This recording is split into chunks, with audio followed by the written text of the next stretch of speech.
Well, welcome. Thank you for joining us in our Podcast Easy workshop webinar. This is our second edition over the Part last two. couple weeks. And this really is a workshop that's interactive. Would love your comments and questions in this as we talk about a terrific and really hot topic right now called, it's basically branded or company podcasts.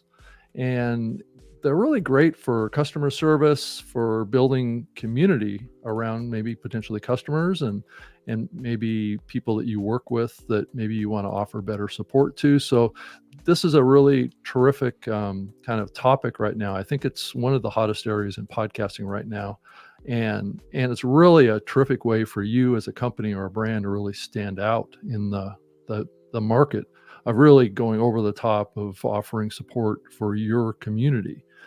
So I have Mike Mike is a co-founder with myself of Podcast Easy. And so we're here trying to offer our experience and kind of give away some ideas for you to help you get started in this. Or if you're already doing a podcast, maybe you can kind of fashion that program to better cater to this opportunity. I think I'm a longtime podcaster. If you're not familiar with who I am, I'm a 20-year radio host and podcaster. I'm in the Podcast Hall of Fame.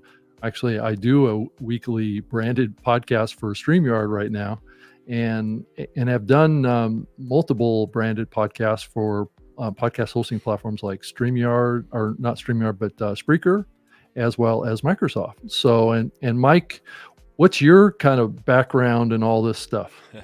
Well, first off, good to be here with you. Yeah. And hello to everyone watching. I'm really happy that we're talking about this topic. It's, excuse me, very interesting. My background, real quick, obviously, as Rob stated, I am co-founder, COO of Podcast Easy, but my background comes from a long career of entertainment industry. I worked in the music business for quite some time.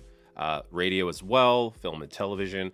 The radio was a natural progression into the medium of podcasting back in around 2006-07 for me, and producing and subsequently having shows all along these years. And I'm excited to be able to train and work with new podcasters, even people who are very seasoned. And this community is things are changing. It's exciting stuff that's happening. So this is another great move. It's a real hot topic, like you said. Yeah. And there's also this, you don't have to be a major corporate company to have a branded podcast. Right. There are No, ways that's true. It could be, this works for individuals. yeah, exactly. If you have a personal brand too, you can certainly utilize that to maintain and grow your community in combination with, let's say, a newsletter or something like that. But we should probably just mention what Podcast Easy is and what we're trying to do in the market. I don't know if you want to share that a little bit, Mike, and then I can add some color to that. Sure. Well, Podcast Easy is a podcast educational and production company, production agency. Right. We work with new stage, mid-stage podcasters. We work on all facets of training, production, video podcasting, and audio. Also other ways of teaching our customers and people who just want to learn about the marketing aspects of podcasting. And then from there, we kind of expand into working with agencies. We have a really new, cool offering for marketing agencies to help bring podcasting to their customers. Yeah, and off of our website, there is a whole area that's focused on the ultimate podcasting solution for marketing agencies. And this also, I think, like we said earlier, also applies to brands too, or personal brands, or just anybody that has a company. They can really, I think, really take advantage of the power of podcasting now more than ever. And it is the definition of a podcast now is definitely expanding. It's including video, it's audio, it's all those things. So having some help with that is really needed now, probably more than ever. Even understanding the landscape of podcasting now is a complex topic. Based on what your strategy is and what your goals are, it can be a complex problem to to decipher what the best path is to go. And sometimes it's really helpful to have a partner that can help you kind of navigate that and to find maybe the best path forward. Now, granted, that's in cooperation with you, based on what your needs are and what your goals are, but it's really kind of taking what your goals are and translating them into a strategy and a content development platform, approach to distributing that content and reaching your customers, or your clients, or whoever they happen to be. So anyway, this is the website. If you're interested in setting up a call with us or something like that, and after we've gone through this whole webinar, this is where you would do it. It's just off of the website, podcastez.com, and you'll see it up in the upper part of the navigational window. But Mike, let's go ahead and I'll pop this down and we can get into the meat of this topic. And I'm going to get a little closer to you here. We're going to zoom in here a little bit on us so you can really see our expressions as we're going through this. But I want to also mention that Podcast Easy has a podcast creator circle community as well to support folks that want to learn about podcasting and things like that. And we're going to be doing some live events inside of that community too. So I know, Mike, why don't you tell folks a little bit about the Podcaster Creator Circle? Absolutely. So the Creator Circle is obviously new. So this is something that ramping up. So anyone that joins now, you're at the ground level. But what's going to happen there is we're going to be sharing exclusive stuff, not so much that we're going to be sharing out in the real, larger world. Right. So that's stuff like lots of tips and tricks. You're going to also be able to connect with us, ask questions. We're going to be doing bi-weekly live streams, Q&As, maybe some roundtable discussions on things that are important to you and where you're at in your podcasting journey. Mm-hmm. Yeah, I think it's a place that we're going to be spending time, both you and I, creating content over there too. Yeah. Putting on training webinars that are maybe more granular in what you need to do with podcasting too. So as you kind of piece these together, I mean, this workshop is really meant to be kind of a broad stroke of big aspects of the podcasting medium and where those opportunities might be. But really what we're going to do in the community is really deep dive into details. So I think that's the opportunity. But let's go ahead and just kind of dive into this topic of branded podcasts a little bit, Mike, and get into it. There's definitely some misconceptions out there about branded podcasts and kind of what they mean and what they are. And oftentimes people think, isn't a branded podcast really just an ad? And that's not going to play well with my customers or my community, right? But that's not the idea, right? No, it's not. No, it's more of this is an opportunity to let people into the brand, into the leadership, connect on a different level. You're getting more granular, natural level of connection here. This is great for community. And I mean, if you just zoom out a little bit, you take a look at this. This is actually what leads to all the end results that you want. But if your end result is the first thing, so how's this going to translate to money? Things take time, right? Yeah. Well, it's the same thing with any kind of a marketing campaign that you might do for your company or your brand. It takes a strategy. It takes, an approach to appeal to customers. Really, it's in a lot of ways, it's very similar to it. But I do think that one of the differences a little bit is this aspect of patience, right, to some degree, and realizing that this is a communications medium, not necessarily a direct sales medium. And what you're doing is you're building trust and you're building relationships. And it takes time to build those trust relationships and then have them translate into customers, where some of your viewers or your listeners will see this as an opportunity to learn more about the services that they're already involved in, right? Yeah. And so you have this spectrum of how you can treat it is kind of like what we're doing here. This is a little bit of a branded podcast where we're trying to share the opportunity of working with us, but at the same time offering value and helping you understand what the opportunity is too, and giving as well as hoping that you'll patronize us or patronage us. Yeah, that's a Yeah. really good point. Real quick before we go into more of this is Yeah. right what you said is like this opportunity to exercise your expertise. Right. It gives people like, well, it's reinforcing the stuff that you're kind of your messaging is putting out to the world. So this is on a deeper level. You're able to talk about it. Hmm. You're able to share insights. If you have products or things related, services related to that stuff as well, now you're able to go down even a step deeper on your story and give use case stories, showcase people that have been affected in positive ways by, whatever it is you do. Hmm. Again, that could be anything, but in our case, it's podcasting, right? So, Yeah. but this is a really great opportunity for, like I said, large companies do this, corporate level, but it's good for the individual brand as well. And it might be considered like, well, this isn't the same. And sure, there are ways to approach this, Rob. We'll probably get into that a little Yeah, later, we but will. Yeah. and show some distinction between like the personal brand as opposed to corporation.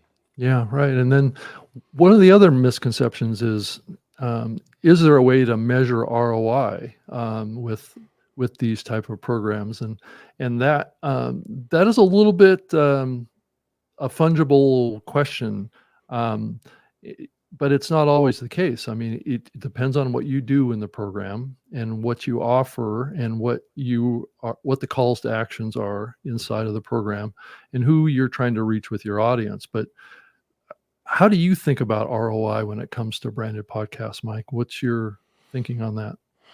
Some of it is stuff that's like easily measurable, Hmm. and other things are kind of not so easily measured, but there's definitely a way to see. And these are Yeah. things like engagement Yeah, you can get and metrics at there's least, right? certain metrics that play into it. But when you go on the ROI thing, like I said, if you don't know what you're actually shooting for before you start, then you're probably doing yourself a disadvantage. So, Yeah. knowing like what does success even look like in this? What are we Hmm. actually shooting for here? And then you're actually going, well, we know what to measure, but the other things are just as important. Just because you're only, I feel like only wanting money out of this is a long game. Yeah, it's a long game, and it's also, I guess if you think about it from the perspective of the spectrum of how it can support your business, and how it can be helpful, um, I think its potential ROI comes in many, many aspects. Hmm. If you treat this as like a support function for your existing community as well as a recruitment tool for new people, Mm, then it's an offset off of customer service support potential as well, right? hmm. So maybe you have a call center, whatever, people are calling in with all these questions about how to use your product or your platform or something like that. And if they can be addressed in a podcast, and then you can also take that content out and create segments or shorts or whatever that can be also made available off your website. It can be dual use, I guess is what I'm saying. There can be Yeah. multiple reasons and applications for this content. Hmm. I like that. Yeah. Depending on who your hosts are, right? How you structure that show is going to probably Yeah, what your for goals are different with it. uses. Yeah, Right. you could have a head of often it's head of communications or marketing team or people. Mhm. Sometimes it's your COO, sometimes it's your CEO. It could be it depends on where those people are and what stories you're telling within your organization. However big it is, it doesn't really matter. So I could have like we could have a podcast, easy podcast, or another corporation can have a podcast, but these people are loosely connected to the overall. It's not no. It could be not leadership, but it could also very well be Right, leadership. and I'm a real strong advocate for not always having just team members on there too, like, bring in customers, bring Hmm. in people that have used the service or Yeah. the product that you're trying to offer, and then it's almost like a little bit of a testimonial to some degree, but it's also sharing real world experience with your Yeah. product, and it's from another person, right? So it's not just from your employees, right? That Yeah. definitely have let's be honest, they're going to have a biased perspective, right? Sure. And so when you kind of intermingle that with your community, and that's really the power of Mhm. even doing it live, is that you get that interactive type of experience that can maybe address questions that you as an employee maybe wouldn't have thought of, That is a good point. to try and address. And the other misconception is no one will want to listen to a podcast produced by a brand. So this is a very interesting question of how you navigate the experience of your podcast and how you present it, right? So True. what's your thought on that, Mike? And I'll share my thought after yours. Well, so yeah, so we've talked about this, I would Yeah. say, quite a bit. There are a lot of people talking about it. I get the point, like no one's gonna want, but we've seen that be not the case, right? Yeah. So again, it's how creative are you in this delivery? Personally, if Yeah. it's like the Taco Bell podcast, Right. maybe, depending on what your thing is Right. about. However, Yeah. Right. or the REI, or like these company podcasts that are essentially, the fire in the engine, the gas in the engine to drive this show that has it's connected, it's branded. However, it's still something that relates to their brand, it embodies their messaging. So it doesn't feel like a corporate podcast, and it shouldn't, in my opinion, unless that's what maybe it is recruitment and all that. But there are so many more stories as to reinforcing, again, case studies, customers, success stories, all those things. So I think people do listen to them. We already know that, and people love them. Yeah, and I think it depends on how you're approaching it. There are examples of, just like what we talked about, of very successful podcasts that are out there that are gathering audience. So it depends on the content, what you're producing. Mm-hmm. Like we said earlier, it can't just be an ad. It's got to be No. a community building experience, or it has to be a customer sharing experience. I mean, I think a classic example of this is the Trader Joe podcast. I mean, it's branded with the name of the company, right? Yeah. And I can actually bring it up on the screen, and you can actually see what I'm talking about. But it's a show that that basically covers the customer experience, right, around the brands that are inside of the store and where the sourcing comes from for the products that they have. So, and it really gets into, it's really a storytelling type of an experience, right, around where the sourcing of the products come from, what the quality is, the people behind it, all that kind of stuff. And it really extends on what the brand means to its customers, right? And so that's a big aspect of this, is trying to get an understanding of what your brand is and what your brand represents to your users or your customers, and then trying to fashion that podcast to be able to cater to that precise marketing focus. Yeah, I think it's a great example of the creativity. And, it seems that they're really tapped into their market. They understand who they're speaking to. And this is just a prime example of like a slam dunk. People care about what they're putting in their bodies more than ever. They're aware of a lot of things, and they know that too. So why not lean into it? And this is what they're going to share. And all the storytelling that goes into it, it's a highly effective Yeah, approach. and they actually go on site to where the product is being made, and they actually do. It's like a, I don't know, it's like a highly produced program, but it's just, it just gives you a little bit of a flavor to it. I don't think every podcast needs to have that. Every branded podcast needs to have that kind of a focus to it. I think you can accomplish a lot of the same things, but I do think that a branded podcast that always has the CEO of the company on is probably not going to do very well. Yeah, And, unless you have a really well, yeah, dynamic, it depends on the CEO, it right? depends on the CEO, but you're Right. right. I agree 100%. Yeah, it's really gets back to, if you look at some surveys out there from the past anyway, I don't know if it's still this way, but what's the percentage of trust around CEOs these days? Right. I don't, those are factors you got to think about when it comes to it. I know a lot of podcasts, and another really great example is podcasts that focus on trying to, let's say, build a community around, like, say, a TV show or something. Is it better to have a podcast that has like the producers and and the talent from the TV show on the podcast, or is it better to have fans do it, right? Where they can It depends. speculate and they Oh, can this talk is about stuff, right? yeah. It really Yeah. does. It matters on where you're at with it. Like I kind of talk about this specifically, especially when it comes to TV and all that. Yeah. The way Chris Hardwick has done sort of the Talking Dead in conjunction with The Walking Dead. Granted, that's the show, but there's a lot that's come from that. Right. So they're doing it right, but they're bringing in, people from the show. The characters are talking about that. Things get a little, Yeah, it's a like little I weird can't when you're really just talk dealing with about that. yeah, Yeah. but Yeah. fan driven shows have ended up becoming branded podcasts. Yeah. That's the Yeah. cool part of this is like you can connect with a lot of these companies don't want to even do podcasts. That's the Right. reality. Yeah. And maybe fostering the creation of a community derived branded podcast is a good strategy too. So, Yeah, I've seen that. I told you the story about the Dungeons and Dragons podcast, and I have a friend that works on that, and that spawned out of fandom, right. Yeah. Right.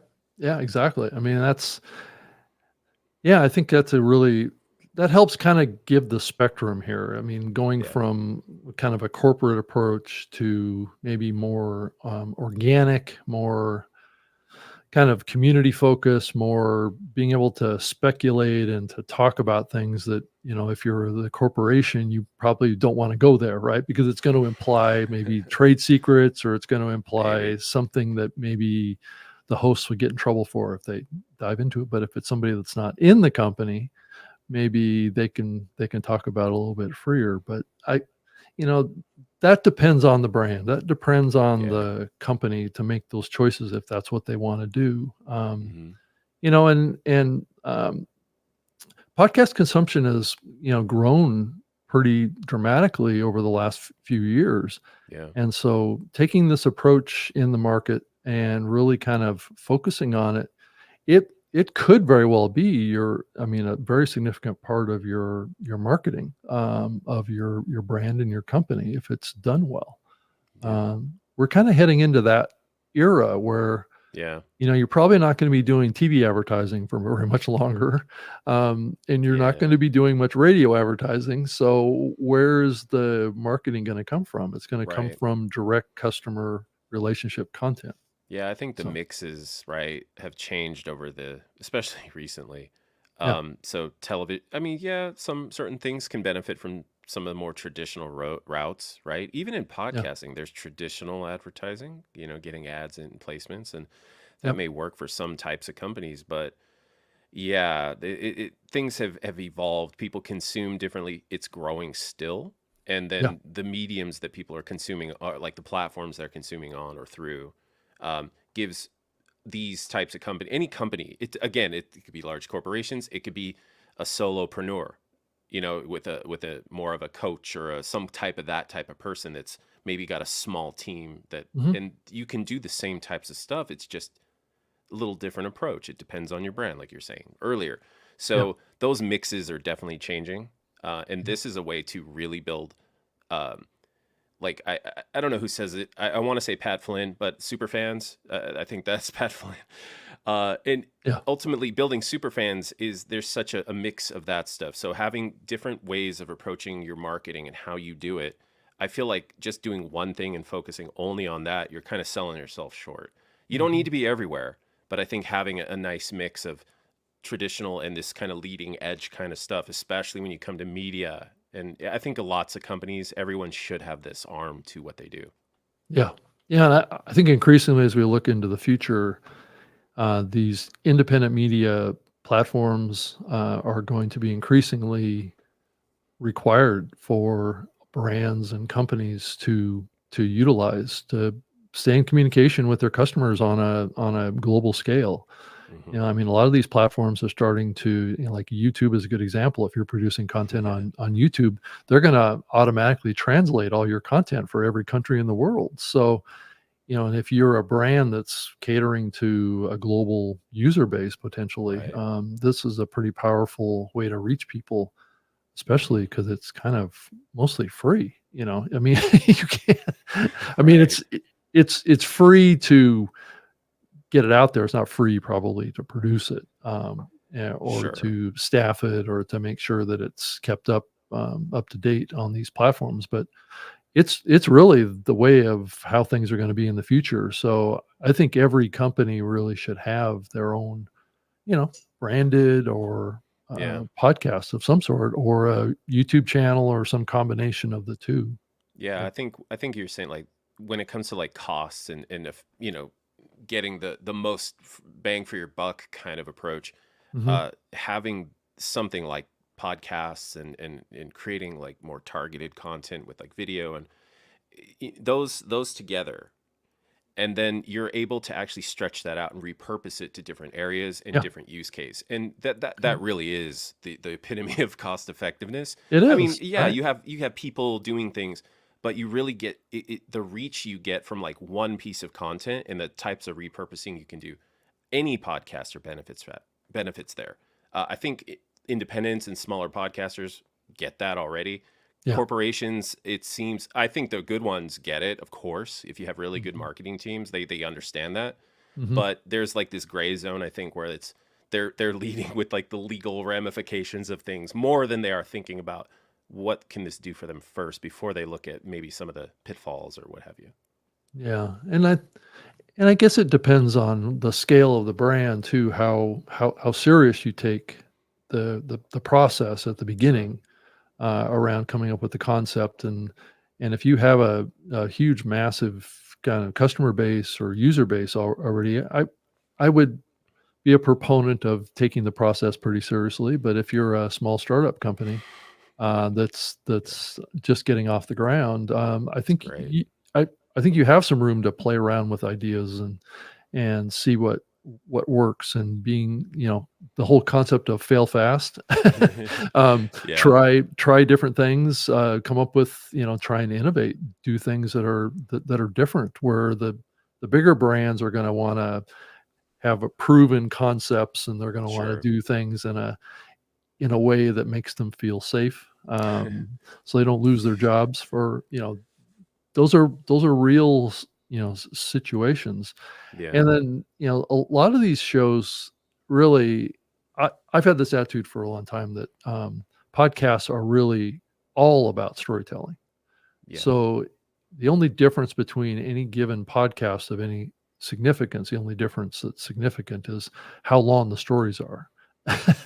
um, I mean, if you're a good podcaster, you're going to tell stories that have kind of a linear kind of experience to them, Yes. that draw connections to each other, that help people come up with ideas, Yeah. and solve things, solve problems, and how you think about things. But it can be complex to get one of these projects started, and that's where, a company like a Podcast EZ comes in, Yeah. where it can really help you kind of fast track that, Hmm.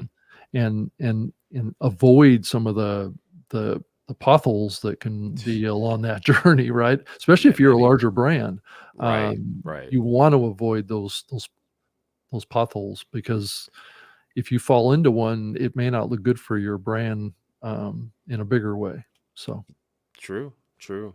yeah. Yeah, it's nice to mitigate any kind of Right. issues before you start. Get professional advice or guidance. Always, even if you're not going to use it long term, I think it's beneficial to get it up front.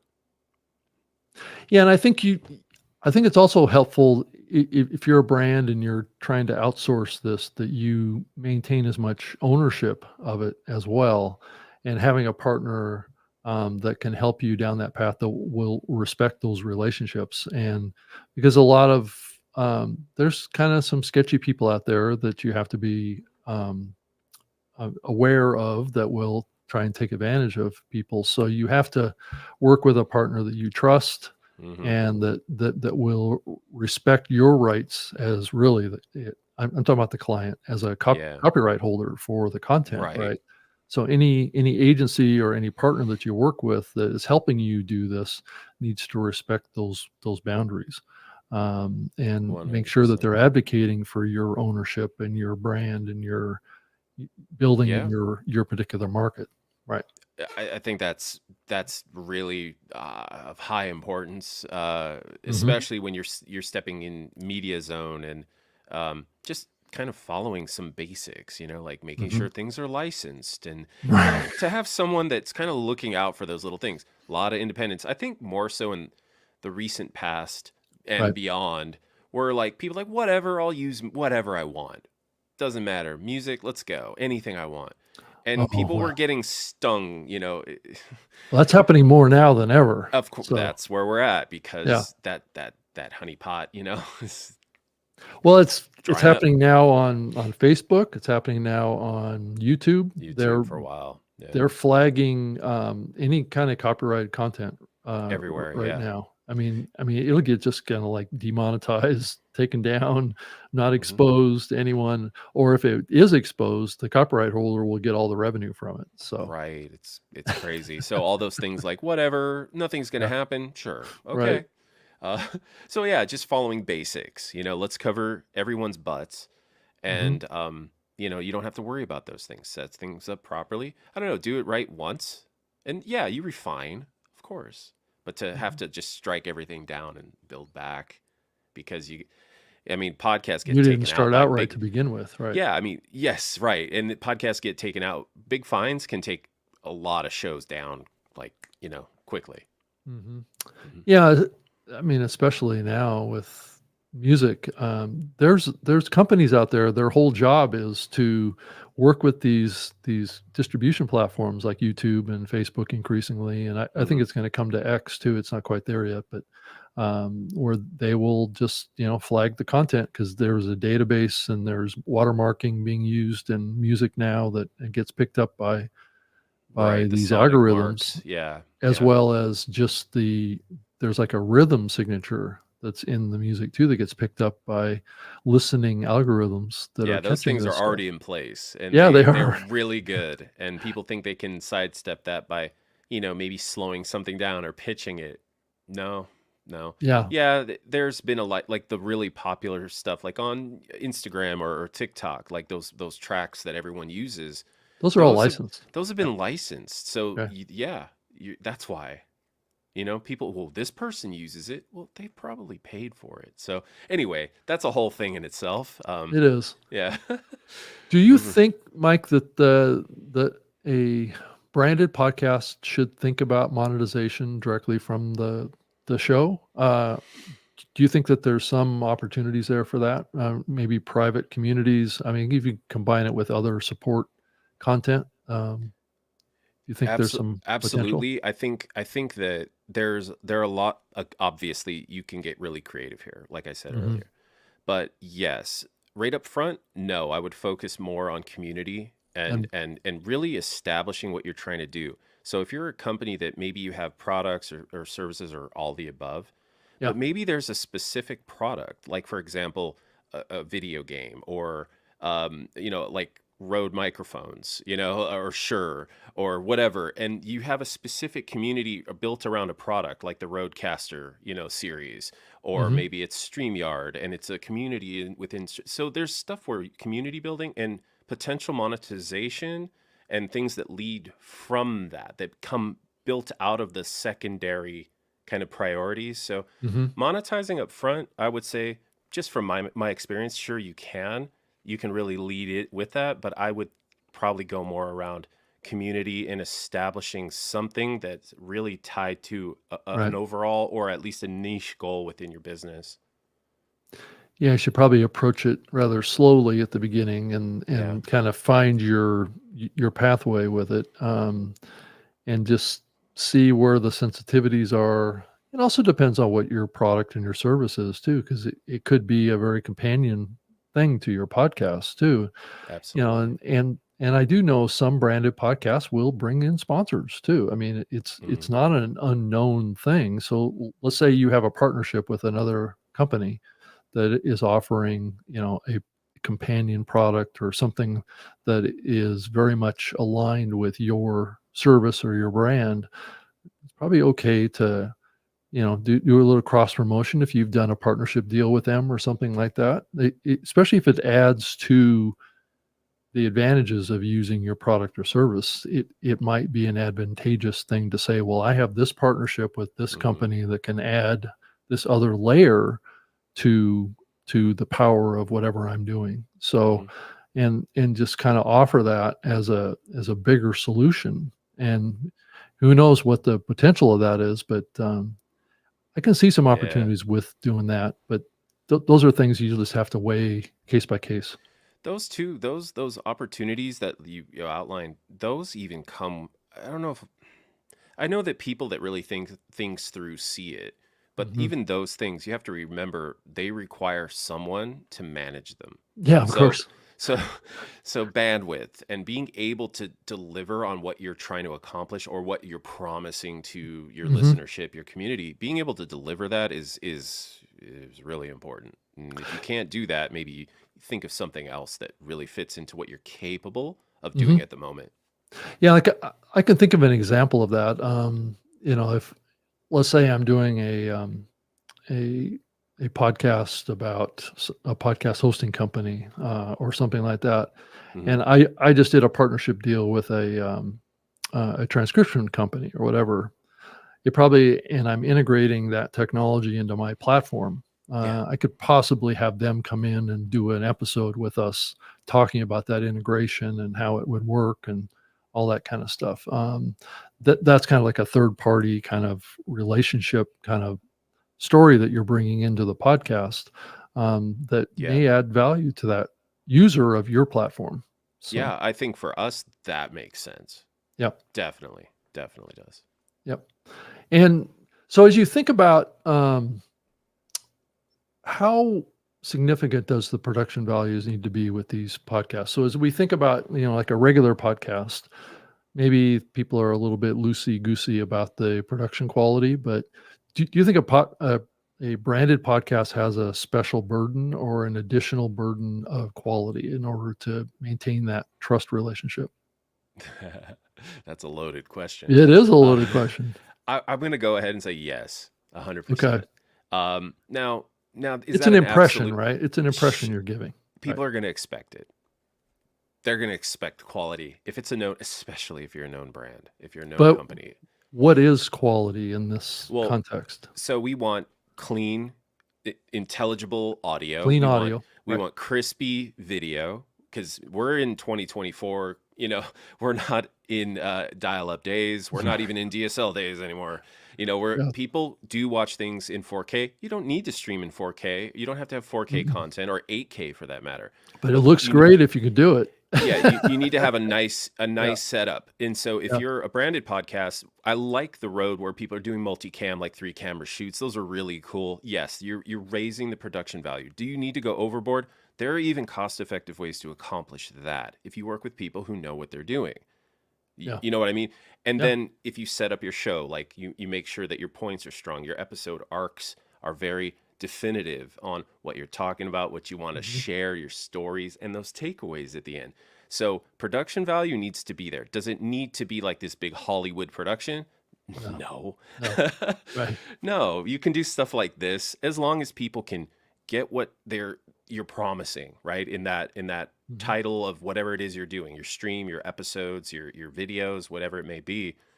If you can do that, it looks good, it sounds good, then hey, you can refine as you go. But if your audio is bad, people are going to probably be like, "Yeah, I can't hear you," or your video is pixelated and it looks horrible even on my phone. Probably not going to listen or watch you. So do you think that a brand, so let's say it's a medium-sized company, let's say maybe it's got 50 employees or something like that. Hmm. Hmm. Do you think that that company should do like an audition process with their employees to see who's the best one to maybe host this show or something like that, or co-host? Yeah, I see where you're going with that. I think to have a host that's passionate and knowledgeable and really Hmm. understands the goals of where you're trying to get at and is able to communicate that, that's going to be the best possible thing for what you do. So Yeah. often, like you pointed out, the CEO may not be a people person. Your marketing Well, he's a people, people person, but he's people just person, but not a always pitchy. He's always and it's pitchy. exactly, there you go. And it's not even because people always use these strange kind of like they tie things to being able to podcast, like, oh well, Right. they've done theater, or they did, they talk a lot, they're funny. Those aren't necessarily the qualities I think about. I want someone who's communicating a podcast. I'll just generalize here, but for a company, they have to be passionate, and they have to be able, you need to be able to feel that solid anchor of surety behind what they say and what they're trying to talk about for the company. So if they come in there and they're wishy-washy, if you can't communicate that as a host, you want that person to be there, strong, informative. They know how the company works. They know all about the products. They have intimate knowledge of success stories, things like that. You want that person hosting your podcast. So if it comes down to running maybe auditions, why not? Unless you really know that whoever it might be is the one, or maybe it's two people. If you don't know, find out. Find out who the passionate people are in your organization and go there. Yeah, I think it's an interesting question. You should probably always have a lead host. Sure.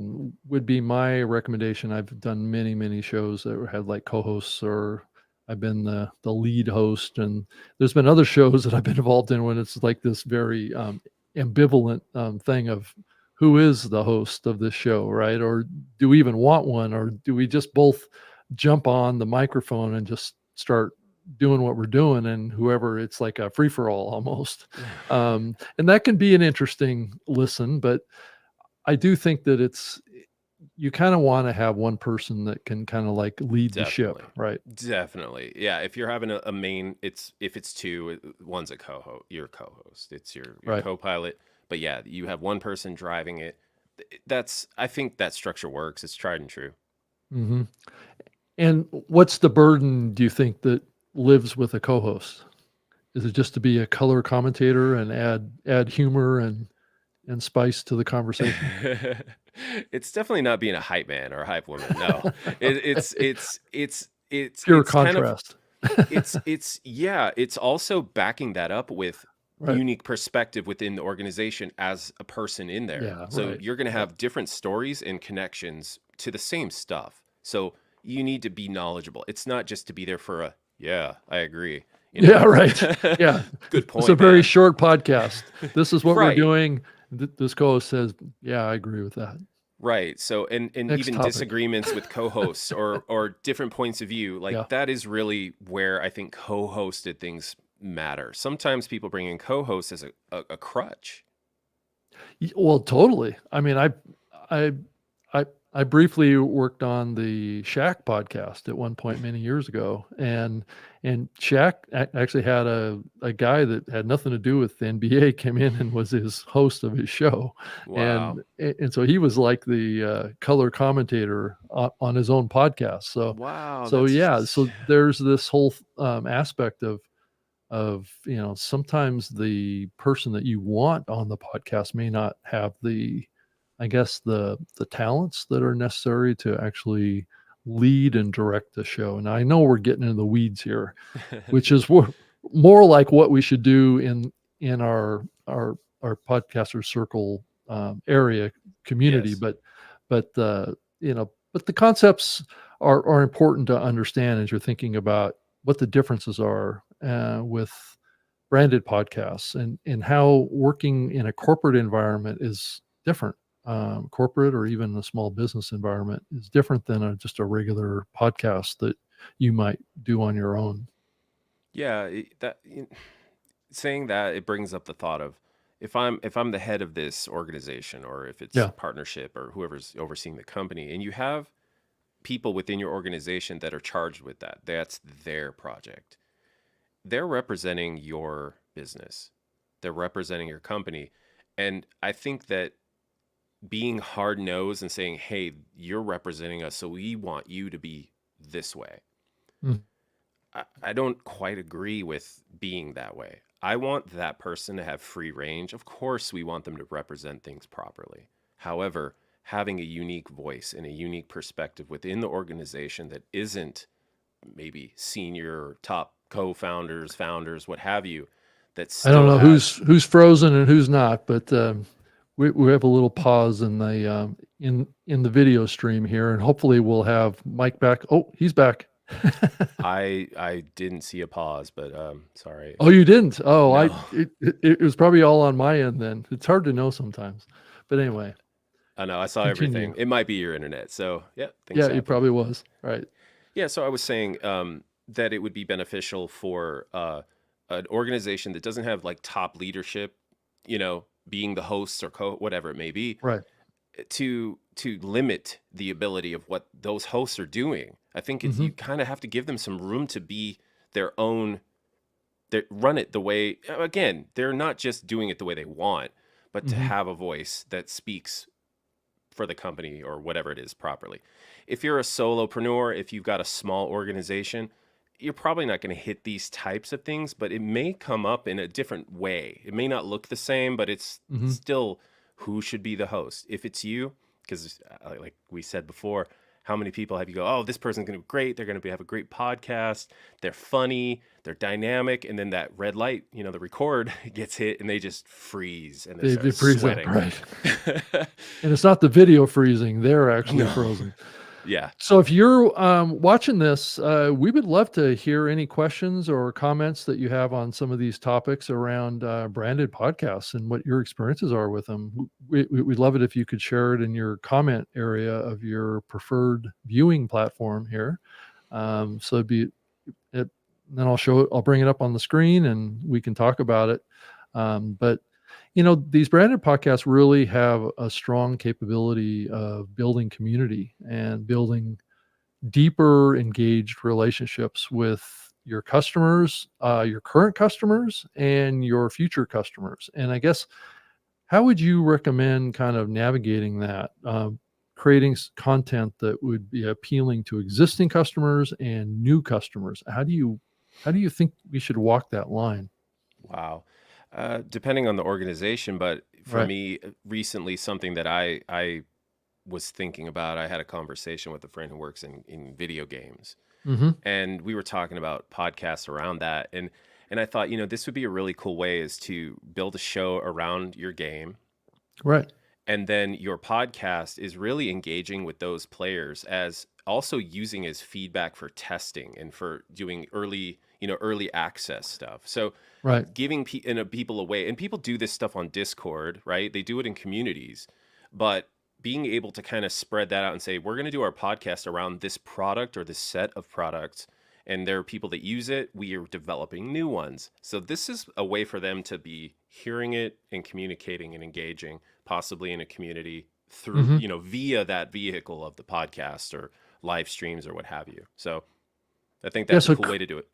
So creating content that is appealing to existing customers and new customers Hmm. it should be able to be accomplished, especially if you talk about topics that are like new features, new functions of the platform or of the service or the product. Hmm. Um, if you talk about those things, especially ones that are new, or also features and functions of the product or service that maybe in your kind of customer relations that you have in other channels, you see are kind of being underutilized, Hmm. but have a lot of value, then you can talk about those areas about how they're being utilized and how they're because there's always, especially if we're talking about software platforms of sorts, there's always deep features that people don't even know are there, right? And True. surfacing them and showing people how to use them, that's a Yes. powerful way to connect with new users and existing users. Yeah, I agree. I really think that it's just another aspect of you're building community, you're sharing with your users, your customers, what have you. And then also you're able to appeal to new people because maybe they're like, oh, I've heard about this. Let me go in and check out this stream or this podcast and let me see what they have to say. And then all of a sudden you're learning about features. You're not just getting a sales pitch. That's what I like. I'm Yeah, able to see, like, does this work with, perhaps if it's gear or software? Does it work with anything else I already use, or does it conflict? yeah, What does it sound like? What does it feel like? If it's clothing, if it's food, like there's a lot of stuff that you can yeah, do here. It's just getting creative as you can to yeah. where it's not a sales pitch. I think it's the best when it's just missing that aspect. Yeah, and it looks like Podcast Easy is asking us a question here, Mike.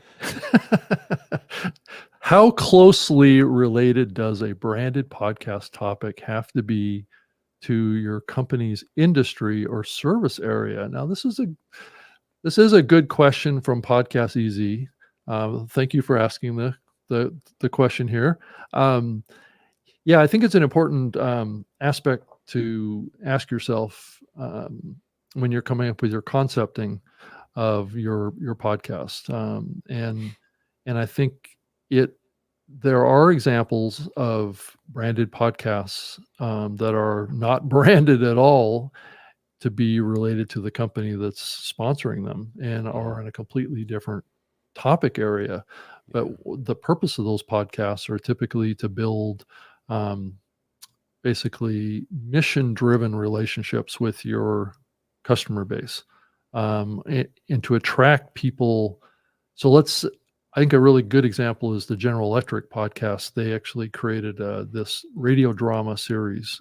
This was many years ago, Yeah. and it was underwritten by General Electric, but it wasn't like branded the General Electric, radio Yeah. drama, which they certainly could have done that, and it probably would have worked fine. But but it's creating content that's maybe adds depth to the brand, Mhm. and maybe extends the brand based on the brand's values to some degree. Yeah. Yeah. I think that's a really good answer. I don't know what else I could add to that.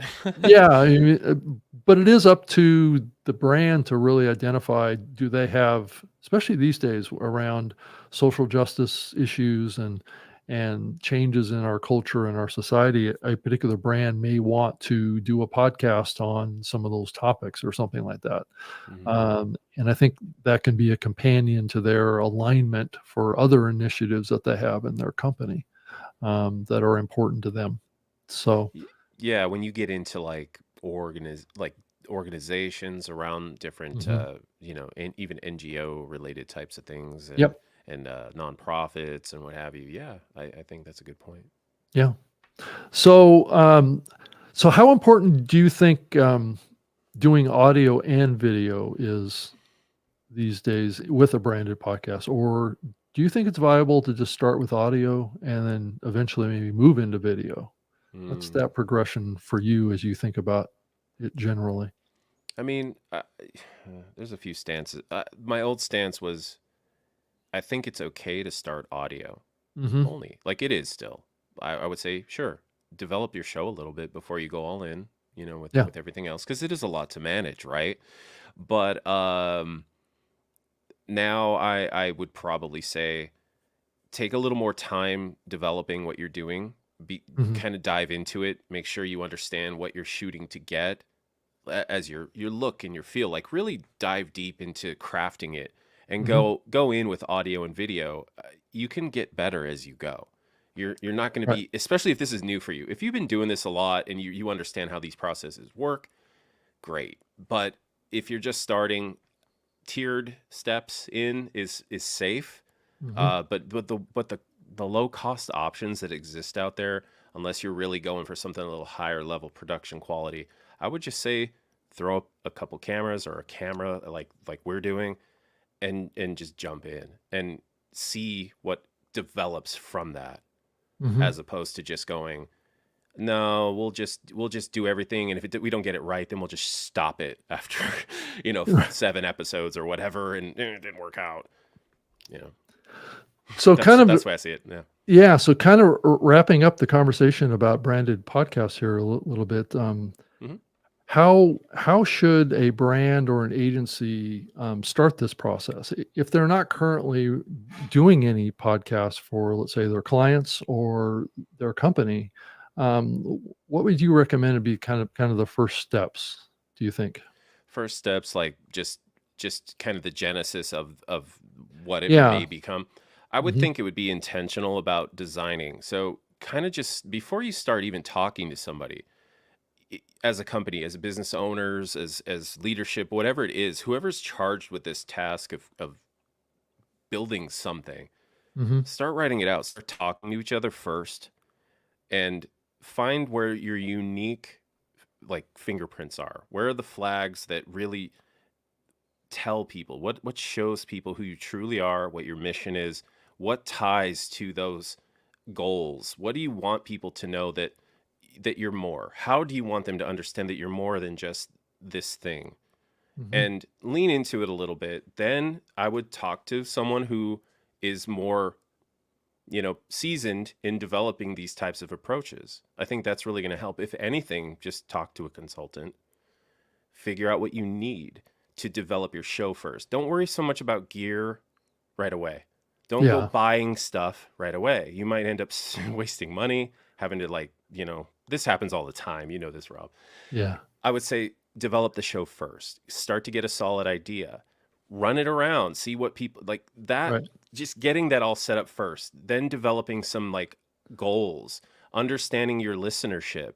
Put those things down. It's your Yeah. market research as a company translates to your market research when you do listenership and potential viewership and online engagement kind of stuff too.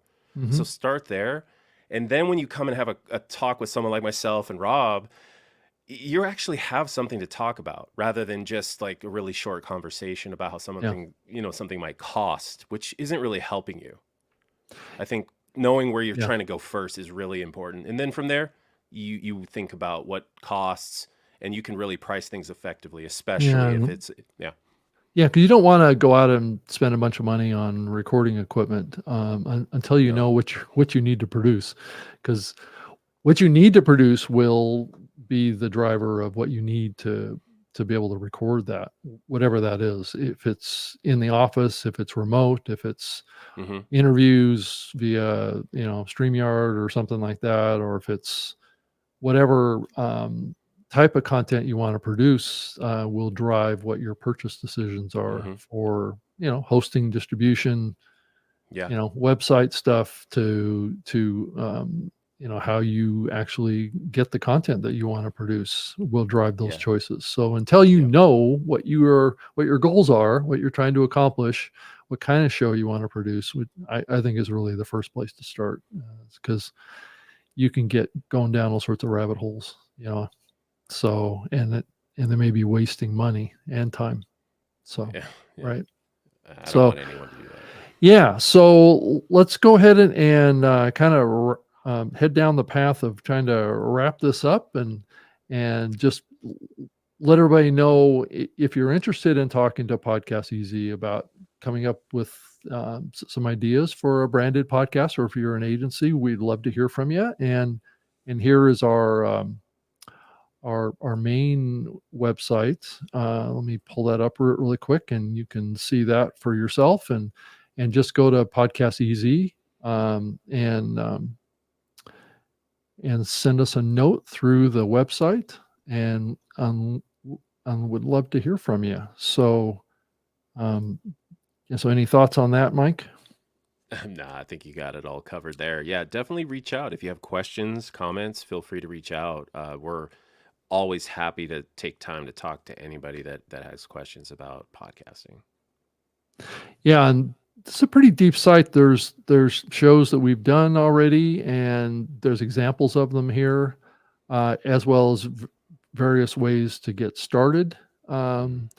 at different levels. If you're an agency, there's a pathway for that, right on the website. So there's agency partnerships. I showed you that earlier, and then Mhm. Smart Launch is another area that can help you kind of get started. And then our community is here too. So there's lots of options to get engaged with us. But the big thing is just go to our website, podcasteasy.com. And then if you wanted to reach out to me, you're certainly welcome to do that. I'm at rob@podcasteasy.com. I'm definitely easy to find online. And then Mike is also here too. So if you have a question or a comment about what you saw in the show tonight, send us a note, and maybe we can talk through the beginning stages of doing something with you. So be awesome. Well, Mike, thank you so much Yeah, for thanks, Rob. Yeah, doing this again, and I'm sure we'll be doing more. So absolutely. Yeah, thanks for everyone for being here, and we'll definitely see you in the next one. yeah, all right. Well, good night, everybody.